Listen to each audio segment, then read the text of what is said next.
Um solenoide ele é tão importante em magnetismo da mesma forma que um capacitor de placas paralelas ele é para eletricidade. E nessa altura do campeonato, quando a gente já viu todas as leis do eletromagnetismo, a gente vai poder falar do solenoide dentro de um aspecto mais real, não tão idealizado como a gente viu para o caso do capacitor de placas paralelas. Um solenoide em corrente contínua ele vai gerar apenas um campo magnético, mas quando a gente coloca uma corrente alternada, além desse campo magnético, a gente vai ter também um campo elétrico. Primeiro vamos ver como experimentalmente esse campo elétrico ele pode ser determinado. Se a gente colocar uma espira envolvendo o solenoide, a gente pode medir a corrente que é induzida nessa espira quando o solenoide está operando em corrente alternada. E depois vamos ver isso matematicamente. Vamos usar a lei de Faraday e vamos obter as fórmulas para o campo elétrico, tanto dentro quanto fora do solenoide. E com essas fórmulas, a gente vai poder ver como é o sentido da corrente e a intensidade dessa corrente nessa espira que está envolvendo o solenoide. Tendo as equações do campo elétrico e do campo magnético, a gente vai poder ver como é o fluxo de energia no solenoide.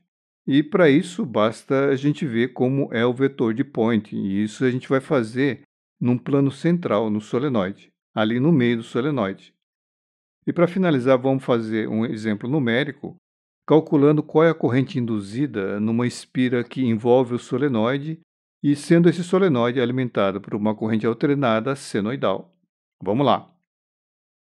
Considere uma montagem como essa aqui. É um solenoide com uma corrente primária IP e essa corrente varia no tempo, não necessariamente senoidal. Aqui no desenho está senoidal, mas é qualquer tipo de corrente alternada.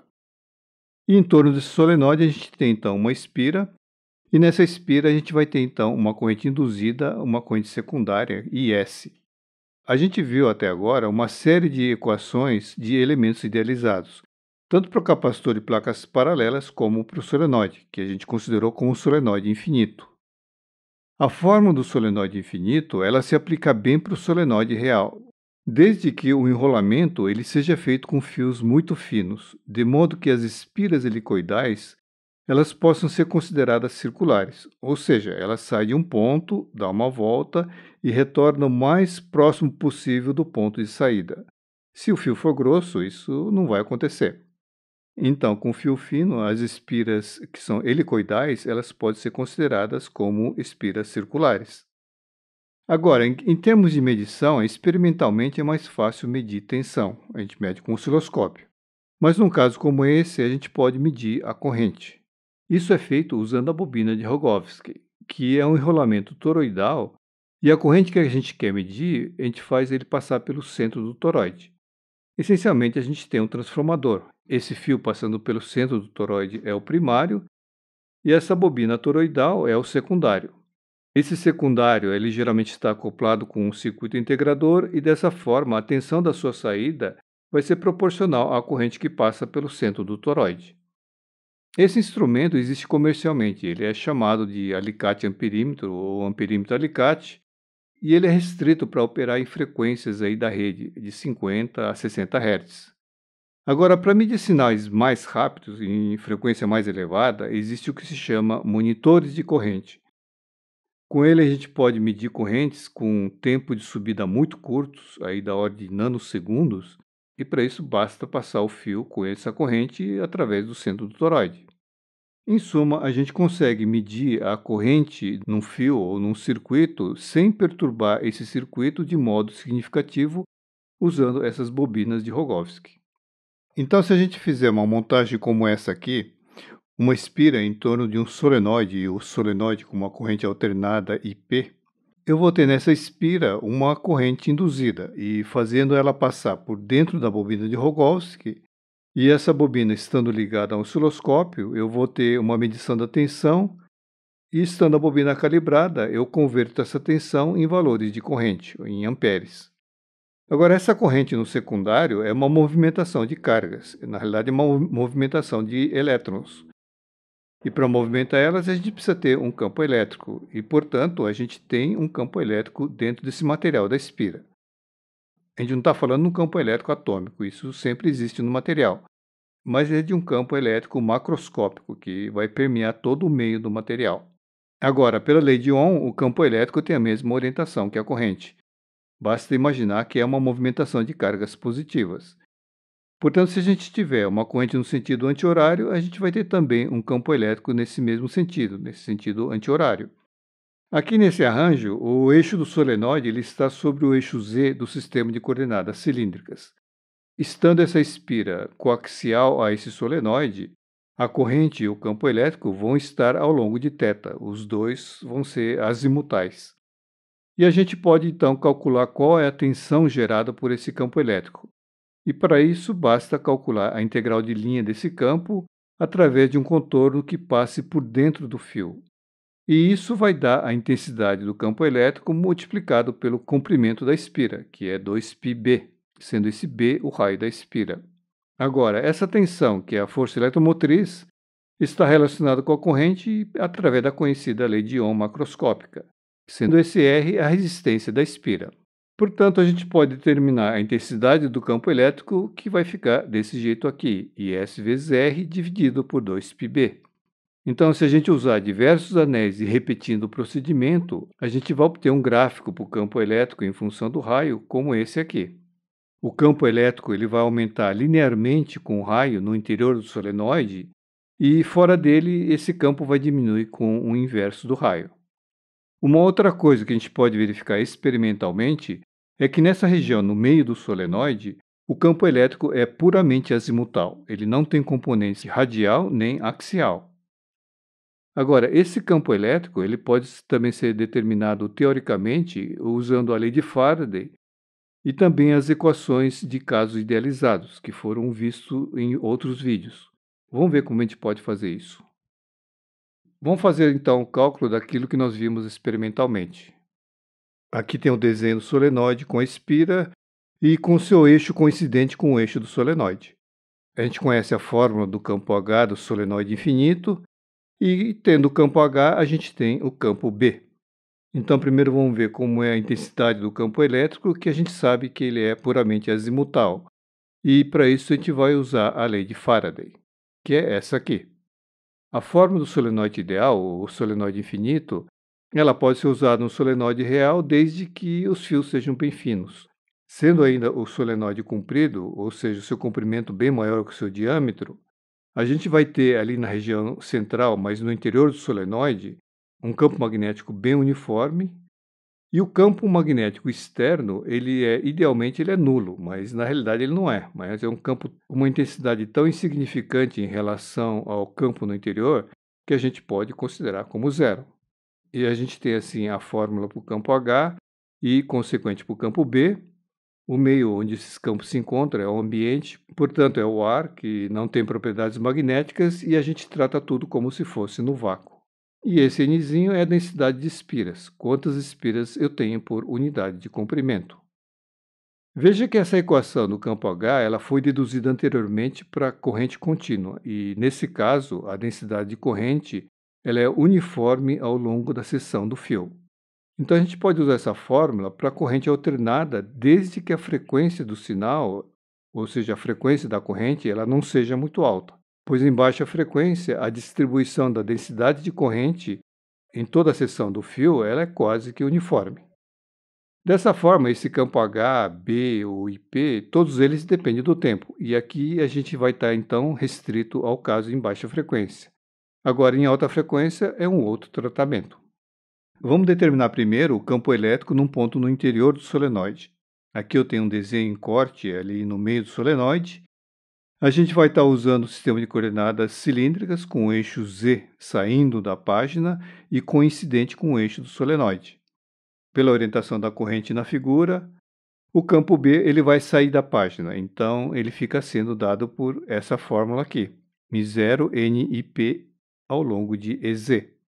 E a gente vai supor que a derivada temporal da corrente ela é positiva, ou seja, a corrente está aumentando no tempo.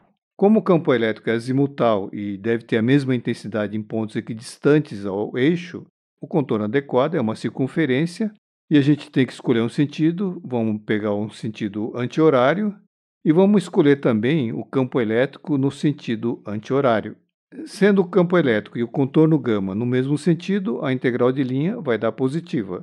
a intensidade do campo vezes o comprimento do percurso. E para a integral do fluxo, pela orientação do gama, a normal vai estar ao longo do z, o campo B também está ao longo do eixo z, e dessa forma a gente tem um resultado positivo. Substituindo tudo na equação de Faraday, a gente obtém isso aqui. Numericamente, o μ0, o nzinho, o r e a derivada são todos positivos. Como tem esse sinal menos, isso quer dizer que o campo é no sentido oposto ao que adotamos no início. Ou seja, o campo elétrico está no sentido horário, ele fica desse jeito aqui. E a gente pode escrever o resultado dessa forma aqui. Veja que o sentido de θ é no sentido anti-horário, e o sinal menos na fórmula nos diz que o campo elétrico está no sentido oposto, no sentido horário. E isso para um R menor que A, sendo A o raio do solenoide. Para a região externa, eu tenho isso aqui, eu vou repetir o processo. Vamos escolher o gama no sentido horário, e para que a integral dê positiva, vamos escolher o campo elétrico também no sentido horário. Como o gama está no sentido horário, a normal da integral do fluxo vai ser oposta ao eixo z, em menos EZ. Agora, esse fluxo é sobre toda a área sombreada nesse risquinho aqui. Então, ela pega a área do solenoide, que vai de 0 até A, e a parte de fora, que vai de A até o R. Na parte de fora, se a gente pensar em um solenoide ideal, o fluxo vai ser zero, pois o campo B é zero. Mas no solenoide real existe um campo B. Ele é muito próximo de zero, mas não é zero. Mas mesmo que a gente considere esse campo, que vai estar em sentido oposto, esse fluxo vai ser desprezível. Então, de qualquer forma, o fluxo que vai sobrar vai ser só da parte interna. E resolvendo, dá isso aqui. E substituindo na equação de Faraday, vai dar isso para o Eθ, um valor positivo. Portanto, o Eθ vai estar no mesmo sentido que a gente supôs inicialmente para o gama. O gama está no sentido horário, então esse Eθ vai também estar no sentido horário, desse jeito aqui. E dessa forma a gente pode escrever o campo para essa região R maior que A desse jeito aqui. Agora, essas duas soluções que encontramos, ela fornece o mesmo valor em R igual a A, que é isso aqui. Portanto, o que obtivemos para R menor que A vale também para R menor ou igual a A, e para R maior que A também para R maior ou igual a A. E a gente tem aquilo que é observado experimentalmente, que o campo elétrico no interior ele aumenta linearmente com R e fora dele ele diminui com 1 sobre R. Agora, repare que quem determina a orientação do campo elétrico é a derivada da corrente no tempo. Caso ela aumente no tempo, ou seja, a sua derivada seja positiva, o campo elétrico ele segue os dedos da mão esquerda quando a gente usa o polegar ao longo do campo magnético. E se a corrente diminui no tempo, ou seja, a sua derivada for negativa, o campo elétrico vai seguir os dedos da mão direita, sendo que o polegar ainda aponta ao longo do campo magnético. Uma outra coisa é que a intensidade do campo elétrico ela depende da derivada temporal, ele não depende do valor da corrente. Por exemplo, se a corrente varia de 0 a 10 kA em 1 segundo, a derivada vai dar 10 kA por segundo. E se a corrente variar de 0 a 1 ampere em 0,1 milissegundo, veja que eu vou ter a mesma derivada. Portanto, no primeiro caso com corrente alta e o segundo caso com corrente baixa, eles vão dar a mesma intensidade do campo elétrico, supondo naturalmente que os outros parâmetros não variem. E finalmente, desenhando as linhas de campo, a gente teria algo desse tipo aqui. Isso seria uma configuração, então, para um solenoide em corrente alternada. Aqui está desenhado o campo magnético externo, que no solenoide real é quase igual a zero e no ideal ele é nulo. E lembrando que a corrente e os campos, eles todos dependem do tempo. Vamos montar agora uma regrinha para saber qual é a orientação desse campo elétrico e para isso vamos ver antes o que acontece quando a gente inverte o sentido da corrente no solenoide. Então vamos criar uma regrinha para determinar a orientação do campo elétrico e vamos usar isso no caso de a gente ter uma corrente senoidal no solenoide. Colocando então a corrente no sentido inverso, a gente teria isso aqui, o campo inverteu de sentido e vai estar em sentido oposto ao eixo Z. Escolhendo um contorno no sentido anti-horário e no mesmo sentido para o campo elétrico, a integral de linha vai dar isso, e para o fluxo vai aparecer um menos, e substituindo tudo na equação de Faraday, dá que a intensidade é esse valor positivo, ou seja, o campo elétrico está no sentido de gama que a gente adotou inicialmente. Portanto, vai ficar desse jeito aqui, ao longo do vetor unitário Eθ, e quando a corrente aumenta no tempo, se a gente usar a mão esquerda, com o polegar apontando ao longo do campo B, os outros dedos vão fornecer o sentido do campo E. E isso é a mesma regra que a gente obteve anteriormente quando a corrente estava no sentido anti-horário. Bom, a gente não precisa repetir o procedimento para R maior que A, pois a gente está caçando apenas a orientação do campo e fora do solenoide a gente sabe que tem a mesma orientação que dentro do solenoide. Dessa forma, a gente pode montar uma regra. Basta então a gente saber se a corrente está aumentando ou diminuindo. E se a corrente tiver valor positivos e negativos, basta a gente trabalhar com o valor absoluto. Então a referência é o valor absoluto da corrente. E depois é identificar a orientação do campo B conforme a corrente real. Se a corrente aumentar no tempo, ou seja, a derivada temporal do valor absoluto da corrente for maior que zero, a gente usa a mão esquerda. E se a corrente estiver diminuindo no tempo, a gente usa a mão direita. Agora, a intensidade do campo elétrico vai ser o valor absoluto das fórmulas dadas pelas equações 15 e 16. Vamos ver agora num período de uma corrente senoidal passando pelo solenoide. Nessa primeira parte, eu tenho um valor absoluto da corrente aumentando no tempo. Então, é a mão esquerda, vai ficar desse jeito aqui. Com o dedão ao longo do campo B, o campo elétrico fica no sentido horário. No exterior eu tenho a mesma coisa, mas não vamos desenhar aqui só para não embaralhar o desenho. Agora, nessa segunda parte, onde a senoide está diminuindo, o módulo da corrente diminui no tempo, então é a mão direita, e vai ficar assim, polegar saindo da página e o campo elétrico no sentido anti-horário. Agora, nessa parte em que a corrente assume valores negativos. Em valores absolutos, a corrente está aumentando no tempo, então a derivada é maior que zero. E como agora o campo B entra na página, usando a mão esquerda, o campo elétrico vai estar no sentido anti-horário. E na última parte, o módulo da corrente diminui no tempo, e pela mão direita, o campo elétrico vai ficar no sentido horário. Então, essa é a configuração das linhas de campo elétrico no interior do solenoide. Na parte de fora, a orientação do campo elétrico é a mesma que dentro do solenoide.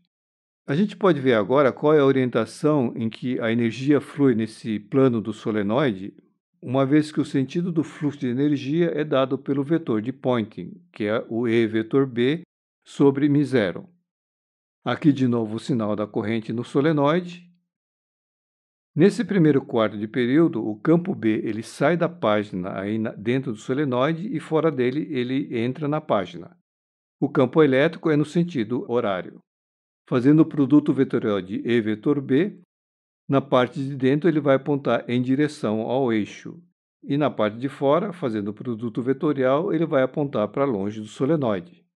Então, quando a corrente aumenta de intensidade no tempo, a energia ela se acumula no solenoide. A energia armazenada nela vai aumentar. Não é que a energia venha do fio, ela vem dos campos elétricos e magnéticos que estão fora do fio. Nessa visão idealizada, fica parecendo que a energia vem do fio, mas num caso real, pode-se mostrar que essa energia vem dos campos que estão na proximidade do fio. Agora, no segundo quarto de período, o campo E agora é no sentido anti-horário e o vetor de Poynting vai ficar desse jeito aqui.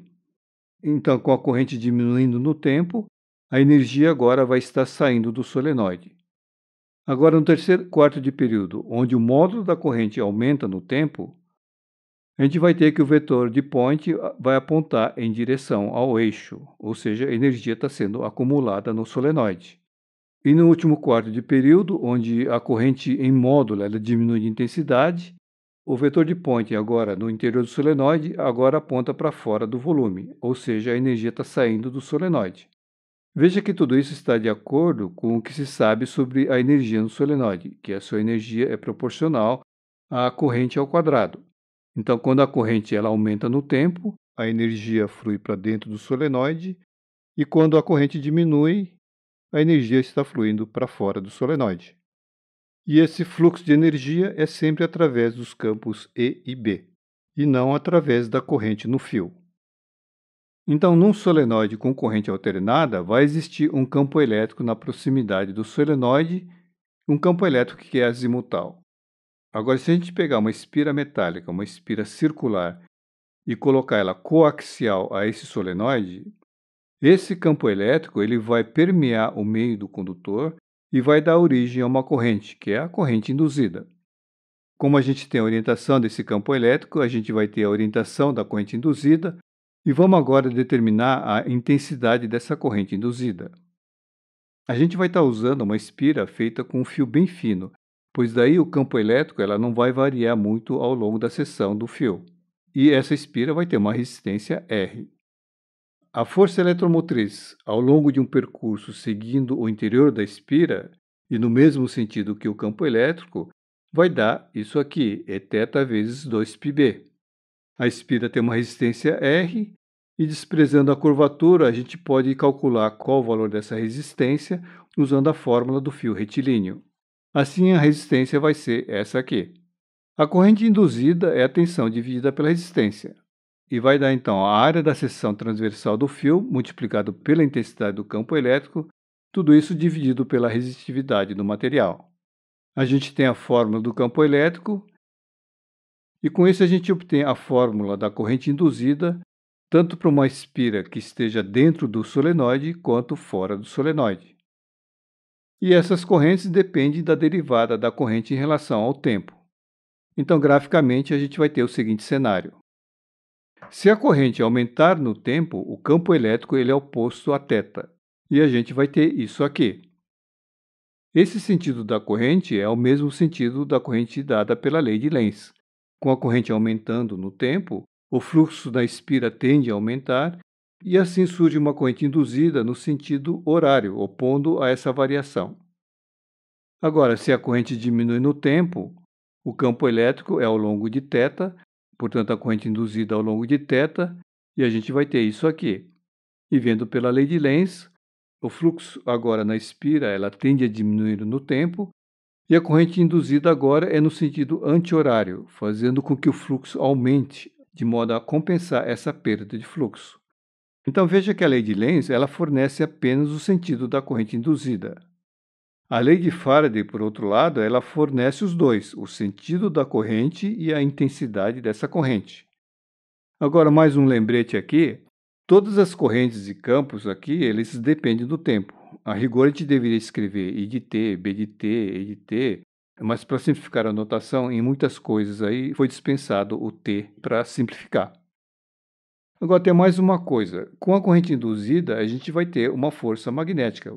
Afinal de contas, a gente tem uma corrente e um campo magnético.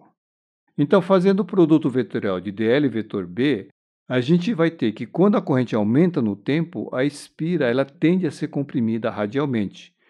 Agora, quando a corrente diminui no tempo, a espira vai tender a expandir radialmente. Vamos fazer agora um exemplo numérico dessa corrente induzida. Vamos pegar um solenoide com uma corrente senoidal, amplitude de 3,7 A em 60 Hz, e vamos pegar uma espira dentro e depois a gente tira essa espira e coloca uma espira externa. Os parâmetros do solenoide estão dados na figura, e para a espira vamos usar um fio de cobre de 1 milímetro, uma espira com a metade do raio do solenoide e a outra com um raio 10% maior que o raio do solenoide. Fazendo as contas, no solenoide a gente vai ter uma frequência angular de 377 segundo a menos 1, uma corrente senoidal de amplitude 3,7 A. O campo B vai ser uma senoidal com uma intensidade aproximada de 9,3 militesla. Vamos deixar descrito aqui a derivada da corrente, que vai aparecer na corrente induzida, e essa derivada é isso aqui. Então, quando a gente coloca a espira com a metade do raio do solenoide, fazendo as contas, a gente vai ter um valor aproximado de menos 1,37 cosseno de 377 T amperes. E tirando essa espira de dentro e colocando a espira de fora, para essa espira externa a gente vai ter uma corrente com uma amplitude de aproximada de menos 2,5 ampere. E graficamente a gente tem isso. A corrente primária, a corrente no solenoide dada pela linha pontilhada, e a corrente nas espiras, a corrente secundária, pelas curvas azul e vermelho. E agora vamos para o resumo.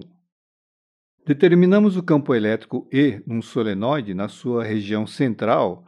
Esse solenoide, com o seu eixo ao longo do eixo Z e a corrente ao longo de θ, para esse solenoide, o campo B, na sua parte central, ele pode ser tomado como o campo do solenoide infinito, que no interior é μ0 n e p, e na região externa é um campo muito fraco, é aproximadamente zero para o solenoide real e é igual a zero para o solenoide ideal.